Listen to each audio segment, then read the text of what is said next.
al pecado. Entonces ese es otro tipo de muerte. Estoy mencionando en el orden que fueron apareciendo. Muerte al pecado, cuarta muerte. Y se habla de otra quinta muerte, que es la muerte segunda, cuando se es arrojado al lago de fuego y azufre, que es la muerte segunda, cuando viene después el juicio final para ese destino eterno. Entonces, hay 5 tipos de muerte según yo lo percibo en las Sagradas Escrituras, y este pasaje dice: no temáis a los que matan el cuerpo. ¿A cuál de las 5 muertes se refiere? A la segunda, a la física. No temáis a los que matan el cuerpo, mas el alma no pueden matar.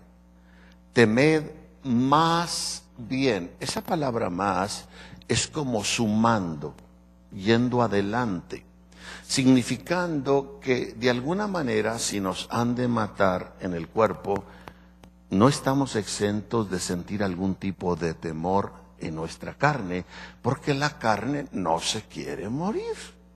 Y la prueba está en que nosotros sabemos que para ser cristianos verdaderamente espirituales, la condicionante es morir, hacer morir la carne. Y como la mayoría de nosotros no estamos dispuestos a que esta carne se muera en sus deseos, preferimos ser cristianos carnales. Darle gusto a las concupiscencias de los ojos, a las concupiscencias del oído, ¿verdad? Darle gusto a los apetitos impropios de nuestra carne.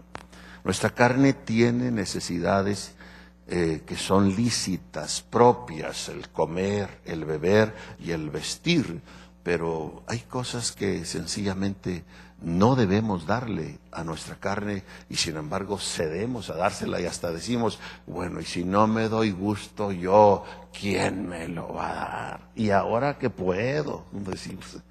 Y tenemos ese tipo de arrebatos tontos, ¿verdad? Y no nos damos cuenta que no es más que para nuestro propio mal. Hay líneas que prácticamente se nos escapan y que no vemos, y debiésemos mirarlas. Entonces, no temáis a los que matan el cuerpo, mas el alma no pueden matar. Temed más bien, o teme más. Si han de matar nuestro cuerpo, no significa que pudiéramos llegar a sentir cierto temor a causa de ello, porque la carne no se quiere morir. Pero habrá casos, y yo no lo dudo, que el Señor esté ahí de manera tan fuerte, tan poderosa, que hasta puede llegar a quitar ese temor de la misma carne, ¿verdad? A grado que tal vez como el mártir Esteban, que fue el primer mártir de la iglesia, ve los cielos abiertos y ese cuadro celestial que contempla, sin duda era mucho más superior que lo que estaba pasando en su cuerpo, que se pasó desapercibido eso. Puede ser un caso de eso. Pero quizá la mayoría de la gente, aún siendo cristianos, estima hoy en día que en el mundo mueren diariamente 300 cristianos, entre ancianos, jóvenes, niños, siendo mártires de Cristo por su fe, por creer, por no negar al Señor. Diariamente se estima que mueren 300 cristianos en el mundo. Yo digo: Señor, bendícelos y bendice su familia. La verdad es que es un privilegio, pero es un privilegio que no cualquiera quiere tener. Pablo dice en su carta a los filipenses: porque a ustedes les es concedido por Dios no solo el que creáis en Él, sino el que padezcáis por Él. Esto quiere decir que cuando uno padece por el Señor es un tremendo privilegio. Sin embargo, gracias a nuestra carne decimos: no, ¿cuál privilegio? Que a mí nunca me pase tal cosa. Vamos a decir los guardaespaldas del presidente de la nación, del presidente Obama. Esa gente está entrenada no solamente en cuestiones de armas y de defensa personal y esas cosas, está entrenada mentalmente, sobre todo mentalmente. Que en un momento determinado ellos están pero así, mire, más rápido que mis dedos, dispuestos a morir por el señor presidente.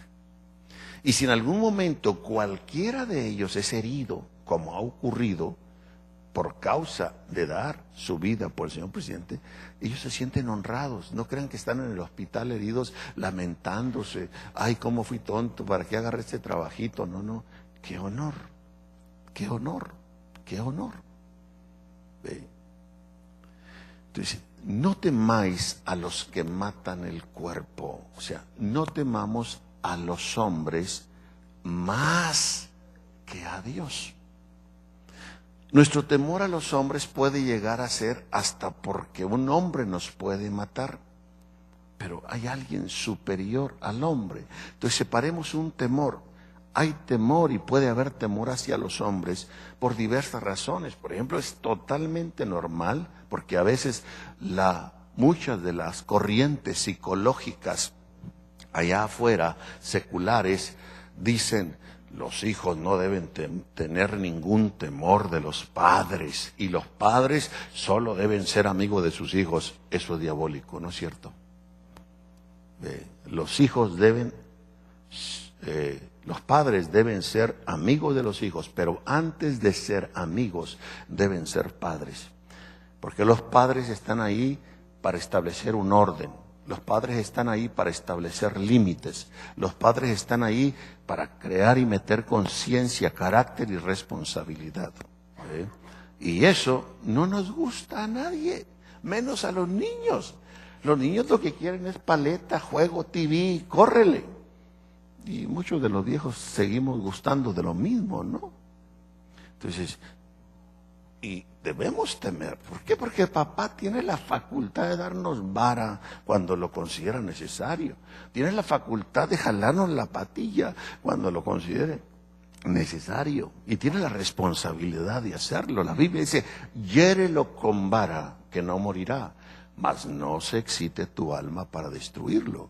Hay que tener cuidado con esa línea en que a un hijo se le disciplina, no se le descarga un coraje o un enojo. Y él debe percibir que esa corrección, es una disciplina que él se ganó y que la necesita. No es la descarga del enojo y el coraje de un padre, que esa es nuestra falla y no vemos la línea. ¿Ve? La vara y la corrección, ¿verdad?, van de la mano.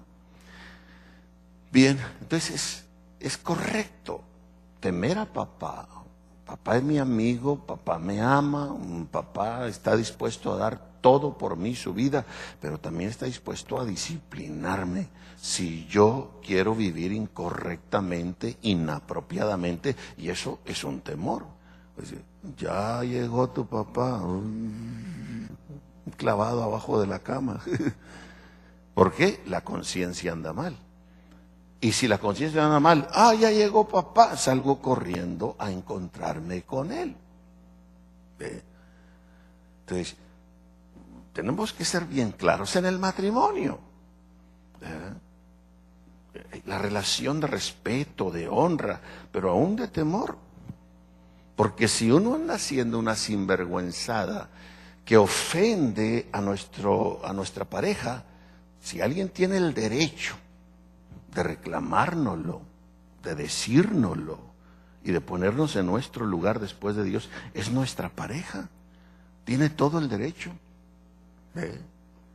Sí, cuando el Señor habló de Eva, dijo: haréle ayuda idónea. Y esa palabra idónea es muy amplia. Haré ayuda que lo proteja, que lo cuide, ¿verdad?, que entre en defensa de él, en otras palabras, que lo regule. Y eso es importante, tener una pareja. Cuando uno agacha la cabecita y, no, pues, ay, mi viejita, la quiero mucho, que haga lo que quiera. Y, ay, mi viejito, no va a ser y se enoje y se vaya de la casa. Va a parar siendo un sinvergüenza.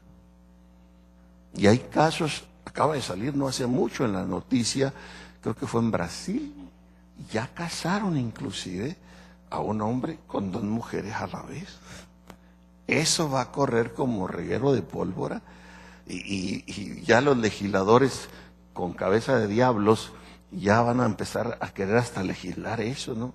Lícito, poligamia, y volver a esas situaciones, ¿no? Yo creo que si yo le doy todo el derecho a mi esposa de que si hay algo impropio en mi vida, me lo diga. Debe ser mi guarda. En el caso, cuando Dios le preguntó a Caín al ver matado a Abel, ¿dónde está tu hermano? La respuesta grosera, ¿soy acaso yo guarda de mi hermano?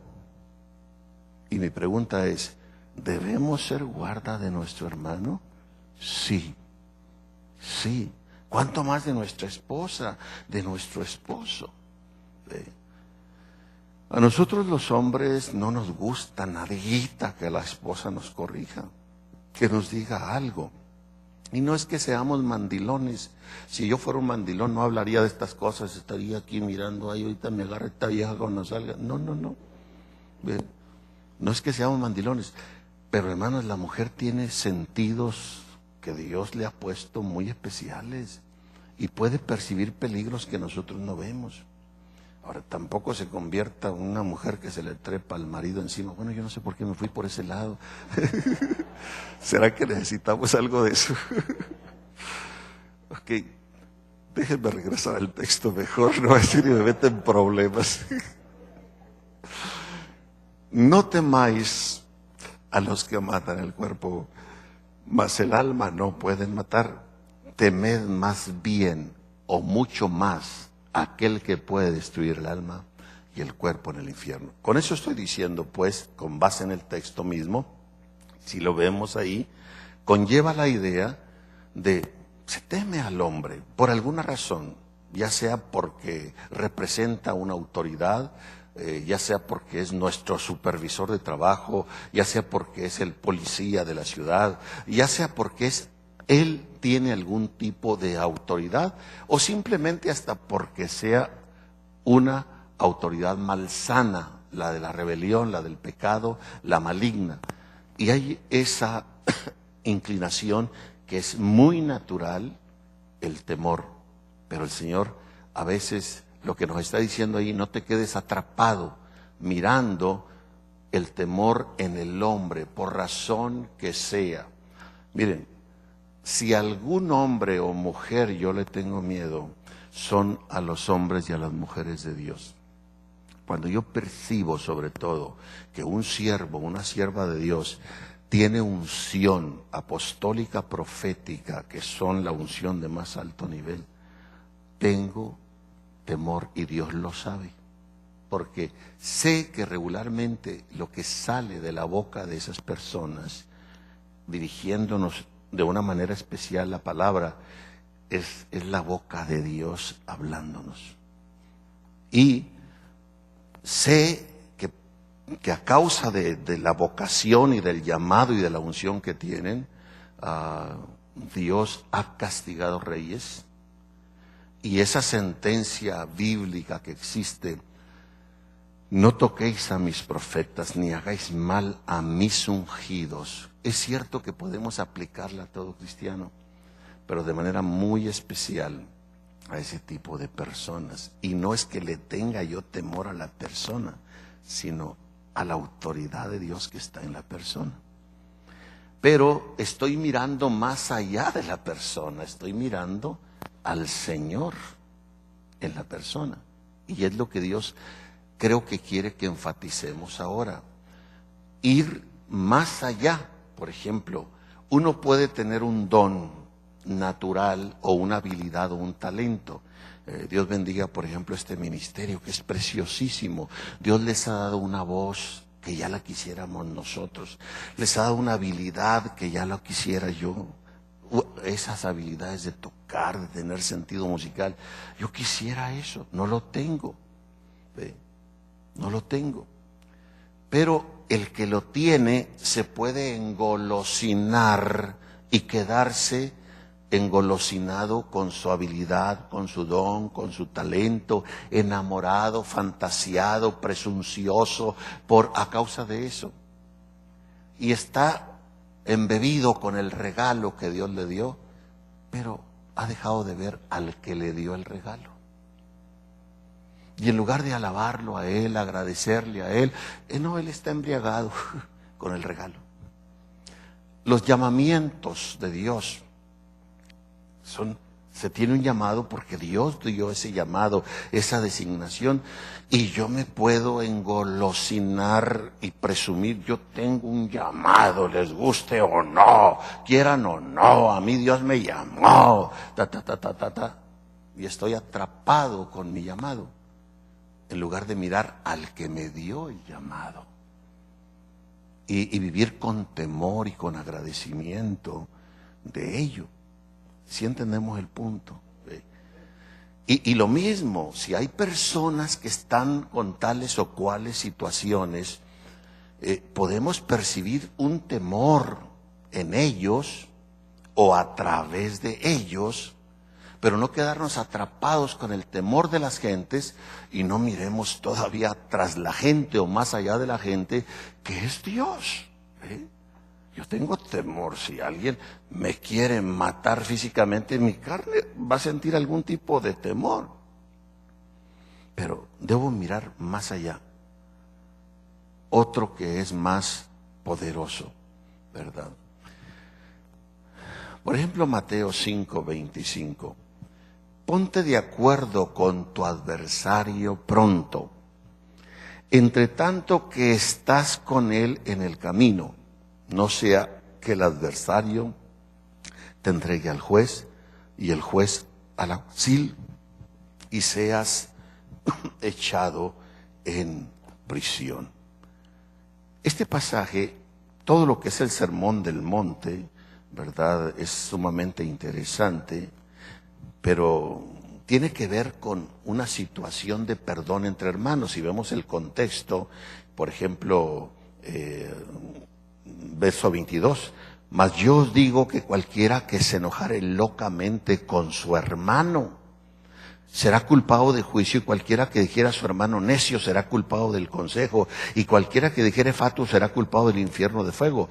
Por tanto, si trajeres tu presente al altar y allí te acordares que tu hermano tiene algo contra ti, deja tu presente y vete y vuélvete primero en amistad con tu hermano. Concíliate, ¿verdad?, con tu adversario. Se habla de un asunto de enemistad entre un hermano y otro hermano. Y la Biblia nos provoca, concíliate, porque si no te concilias, tú vas a ser echado en la cárcel, vas a ser echado en prisión. Ahora, ¿conocen ustedes de algún caso en esta iglesia o cualquier iglesia del Señor en la redondez de la tierra en que un hermano se disgustó con un hermano y en lugar de cumplir con este pasaje de buscar amistarse y conciliarse, prefirieron seguir enojado uno con el otro, y como eso decidieron, enseguida vino la policía y se los llevó a la cárcel? ¿Conocen algún caso que haya pasado así? No, no hay ninguno.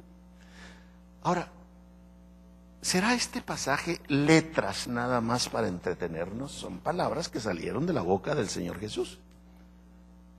¿O realmente esto sucede en el mundo espiritual?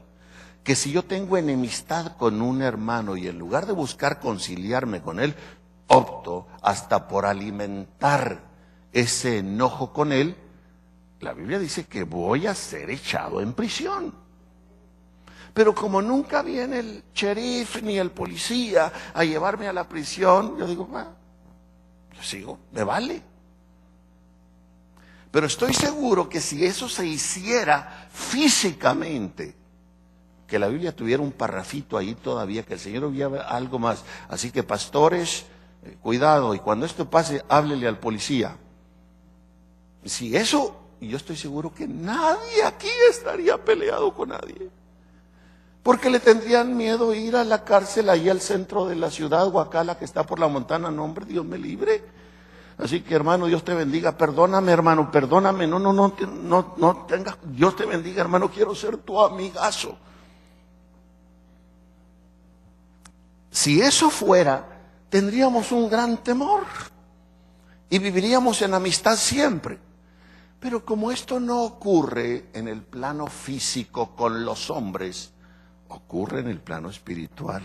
Es Dios quien permite que seamos echados en prisiones, en celdas de cautiverio en el mundo espiritual. Pues eso nos vale. ¿Qué estamos mostrando ahí? Que le tenemos más miedo a los hombres que a Dios. Que tenemos más temor de los hombres que de Dios. Por ejemplo, el hijo sinvergüenza que se va a la calle y venga, mami, voy con mi amiguito, tú sabes el nombre, y vaya, hace una bola de pilladas sinvergüenzadas. A veces ni aparece a la casa hasta otro día y ahí entra como un angelito y tiene cierto miedo a que le digan, ¿sabes qué? No puedes regresar más a esta casa, búscale por otro lado. Pero a Dios, olvídate, ese ni está mirando. Entonces tenemos que hacer una clara separación, aunque en ciertos momentos esto está totalmente ligado. Temor al hombre. Y nos detenemos ahí sin ir más allá. El temor a Dios. Porque si realmente hubiese temor de Dios, más que temor al hombre, nuestra vida sería como soldaditos bien derechitos, bien disciplinaditos, cuidaríamos lo que pensamos, cuidaríamos lo que sentimos, cuidaríamos hacia dónde se inclina nuestro corazón, porque hay temor de Dios. Pero cuando el temor del hombre es primero que el temor de Dios, jugamos un papel de hipócritas, de escondernos, de buscar la oscuridad, de que no nos descubran, de simular la sonrisa, de hacer tantas cosas, porque hay temor al hombre antes que a Dios. Tan así el temor a Dios que, por ejemplo, en Lucas 21:12 dice: pero antes de todas estas cosas, os echarán mano y os perseguirán, y os entregarán a las sinagogas y a las cárceles, y seréis llevados ante reyes y ante gobernadores por causa de mi nombre. O sea, antes de que ocurra la gran señal que va a indicarnos la segunda venida del Señor, que va a ser un fenómeno, el mundo está empezando a experimentar señales y va a haber muchas más señales, pero la señal final que va a ser la última, donde es la señal indicadora de la segunda venida del Señor, es la que el contexto tiene: como el sol y la luna se oscurecerán, las estrellas detendrán su resplandor. Cuando ese fenómeno suceda, va a aparecer el Señor. O sea, los astros se tienen que apagar todos en su brillo y va a aparecer una luz que va a superar la luz de todos los astros juntos, la luz del Señor en su venida. Pero antes que eso suceda, la Escritura dice que nos echarán mano a los cristianos, nos perseguirán, nos entregarán en cárceles, seremos llevados ante reyes y gobernados por causa de su nombre. Hay algunos predicadores que, no entendiendo, en una fantasía y sin tener un contenido espiritual, dicen: no, hermano, la iglesia no va a pasar por ningún sufrimiento, ninguna tribulación, ninguna prueba. Somos la muchacha bonita del Señor y nos portamos tan bonito que Él nos va a librar de cualquier cosa que a usted le duela. La mayoría estamos como estamos porque nunca hemos pasado por cosas que nos duelan. Y le tenemos más temor al hombre que a Dios. La gran tarea del enemigo es bloquear nuestras mentes, es querer desviarnos de la verdad.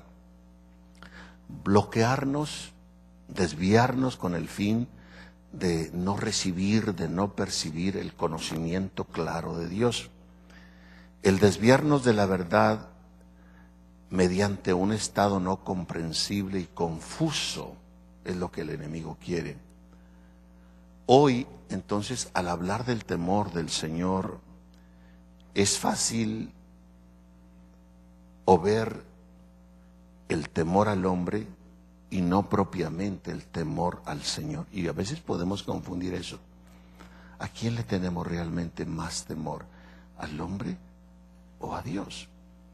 Si le tuviéramos más temor a Dios que a la vara de nuestros padres, nos portaríamos bien y no estaríamos en el temor de los padres.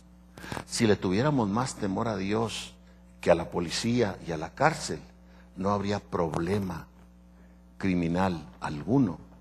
Si le tuviéramos más temor a Dios que a un pastor o que a cualquier persona en autoridad, no habría problema en nuestra vida, porque el temor de Dios, con el temor de Dios, las gentes se apartan del mal.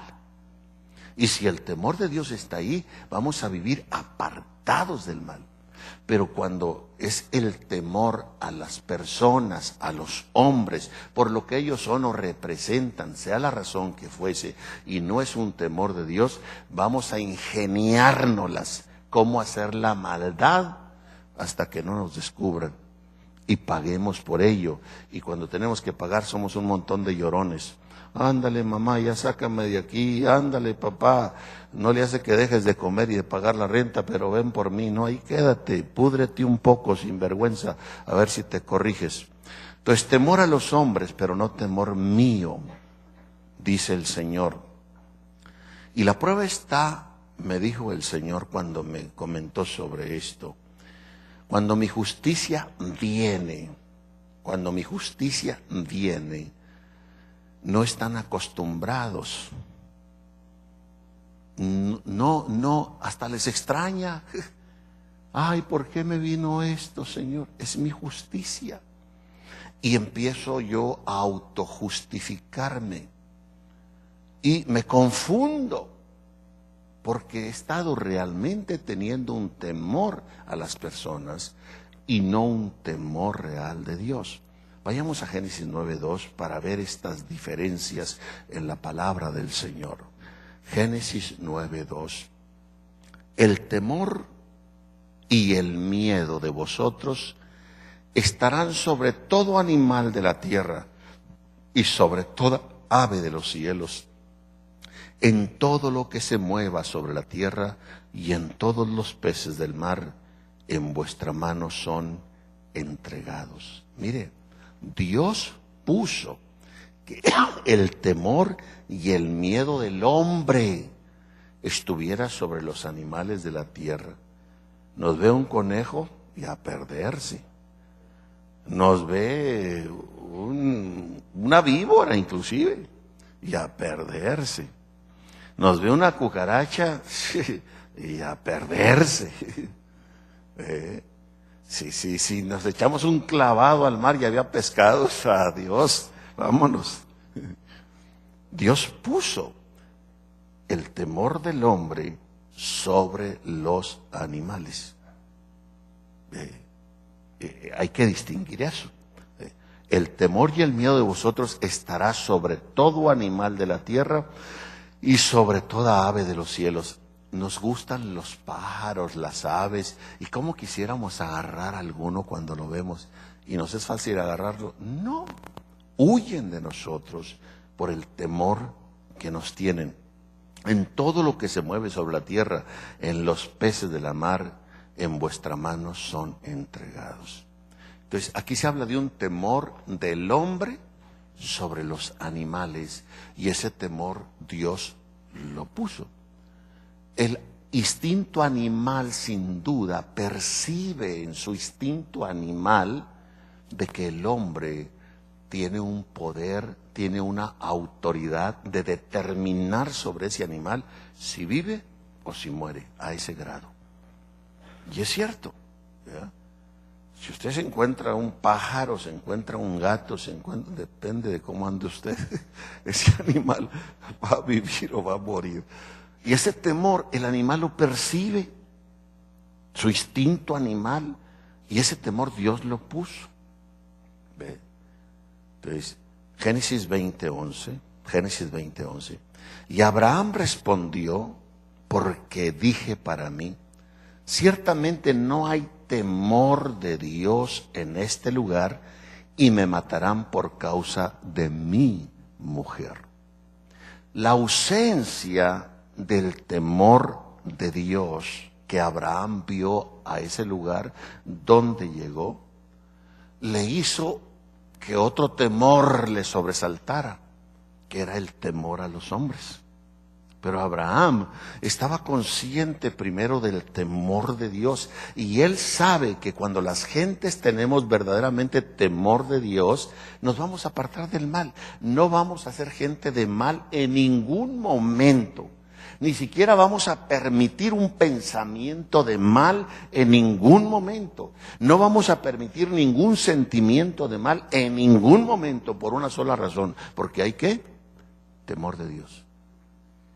Jamás nos vamos a liar con el mal, porque hay temor de Dios.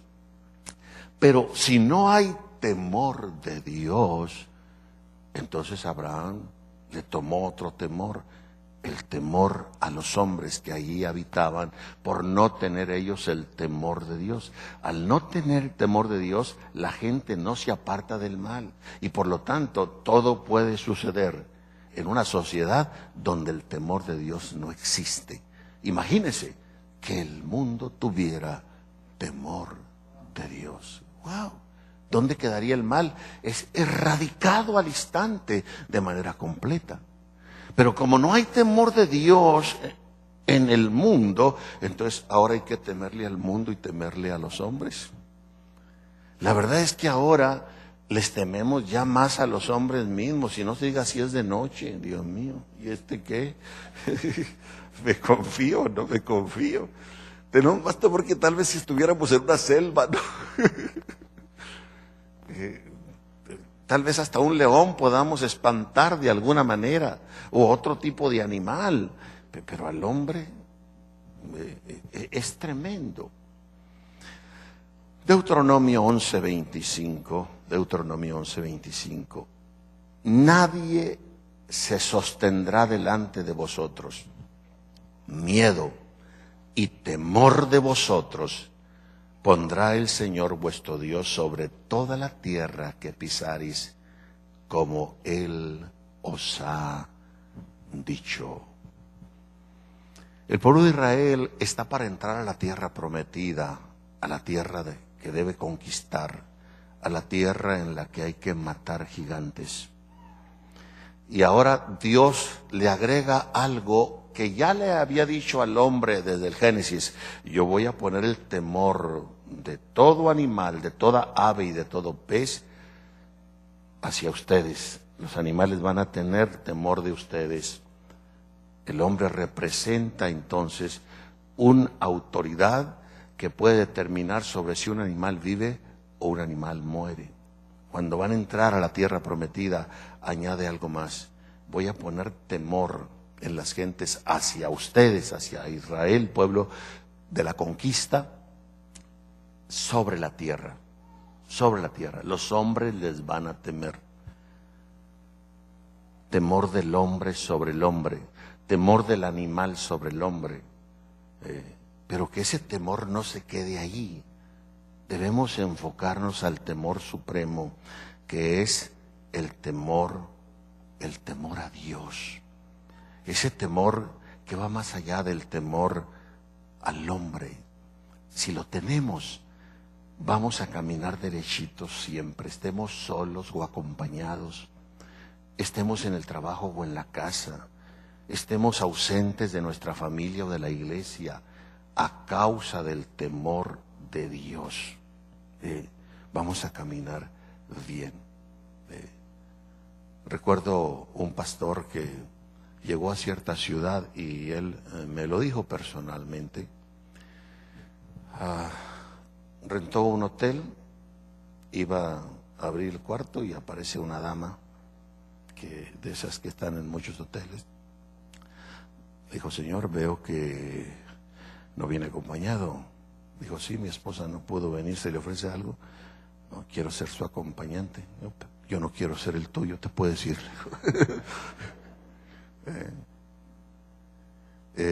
Recuerdo la experiencia de otro, no era pastor en ese entonces este varón, era apenas un diácono en la iglesia, pero lo que es el temor, y lo pongo por ejemplo, lo oí y los menciono porque yo los oí de sus labios. Él empezó a trabajar como un taxista en la ciudad esa donde llegó. Dice, bajo un cliente y está una dama joven esperando. Y se sube. Y se subió enfrente. Regularmente se suben atrás. Digo, perdone señorita o señora, ¿a dónde la llevo? Usted lléveme a donde usted guste. Estoy a su disposición. Le dijo, mire, dígame por favor a dónde la llevo. Mi trabajo es de córrele y tengo que estar en otro lugar. Ya le dije, señor, a donde usted guste. Paró el carro. Le pido que se baje, pero antes de que se baje, quiero hacerle una pregunta. ¿Quién la mandó o qué le ha provocado a usted para que me provoque a mí?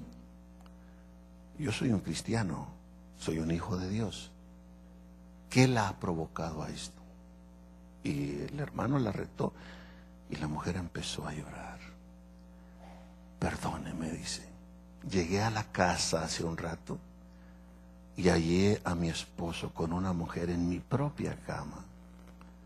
Me ha dolido tanto que me vestí como estoy de provocadora. Me salí y dije, yo también te la voy a hacer. Y me pareció como si usted hubiera sido la persona con la que me iba a meter. Pero veo que es la mano de Dios. Le dijo, mire señora, piense un poquito. Lo que a usted le está ocurriendo, el diablo quiere soltar una cadena para que me ocurra a mí, y el dolor que usted tiene, el diablo quiere que ahora yo se lo cause a mi esposa. ¿Se fija dónde está el engaño de Satanás? Dígame dónde está su casa, yo la voy a dejar ahí. Y permítame un favor. Mañana quiero ir con mi esposa a hablarle del Señor. Y sí, eso pasó. Otro día el hermano fue, testificó y les habló del Señor a ambos. El matrimonio, gracias a Dios, no se destruyó. ¿Qué es eso? ¿Temor de Dios? Temor de Dios. Con el temor de Dios, las gentes nos apartamos del mal. Cuando el temor es a los hombres, cuando el temor es a lo que me va a pasar si hago esto, andamos bajos. Es bueno, ¿verdad? Si hago esto, híjole, me va a pasar esto otro, no, Dios me libre. Pues reflexionó y le valió, pero debe ir más allá. No lo hago por lo que me va a pasar, lo hago porque tengo temor de Dios. No a lo que me va a pasar, no a los hombres. Eso es sumamente importante. Deuteronomio 10:12. Deuteronomio 10:12. Ahora pues, Israel, creo que este fue el pasaje que usé la vez pasada. Ahora pues, Israel, ¿qué pide el Señor tu Dios de ti? Pregúntese eso y pregúnteme eso. ¿Qué pide Dios de usted? A veces decimos en oración y en quebranto y con sinceridad, Señor, dime qué quieres que yo haga. Yo estoy dispuesto a subir hasta el sol y quemarme allí. No es para tanto, hombre. Dios no le va a pedir cosas de ese tipo. ¿Qué es lo que pide el Señor de ti?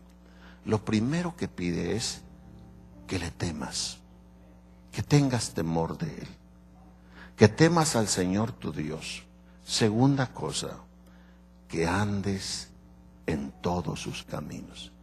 Yo puedo ser una persona como asustada, amedrentada, atemorizada, y casi quisiera meterme en una caja fuerte y decir, y aquí no me molesten, yo tengo temor de Dios, no quiero mirar para algún lado, no me pidan que abra los ojos, por favor, no me pidan que abra la boca, y decir que tengo temor de Dios. Gente escurridiza, ¿verdad? Que ni quiere voltear para un lado ni otro porque tiene temor de Dios. No, ese no es temor de Dios. Temor de Dios le inspira confianza, le da seguridad. Y puede voltear para todos lados. El problema no está fundamentalmente aquí, es que está detrás de los ojos.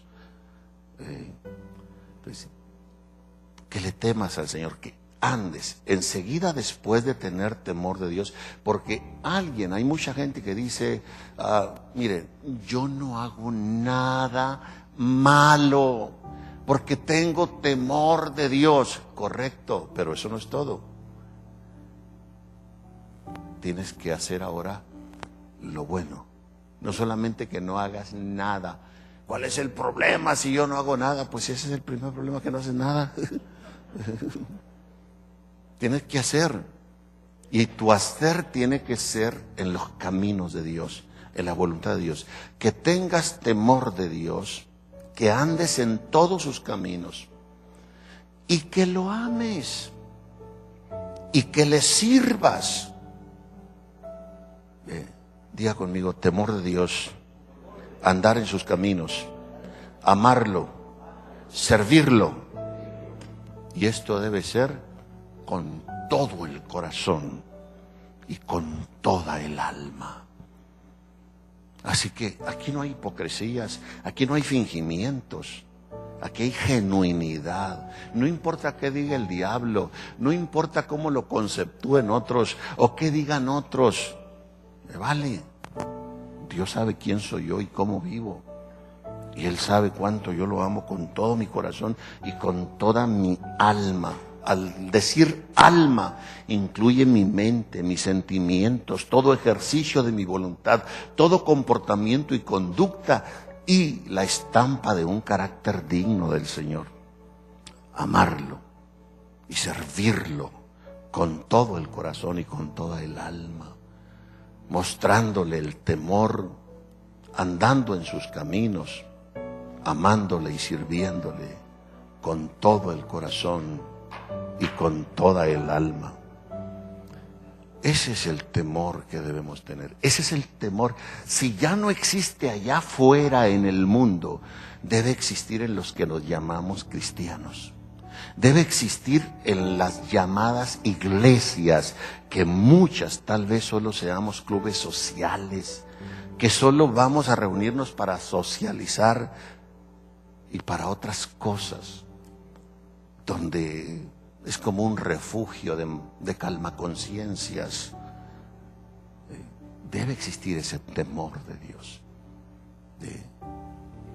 Yo recuerdo a mis niños desde que estaban pequeños, a veces me decían: papi, es que tenemos la idea como que todos los hermanos nos ven, a ver cómo nos portamos, y no sé, eso como que nos confunde.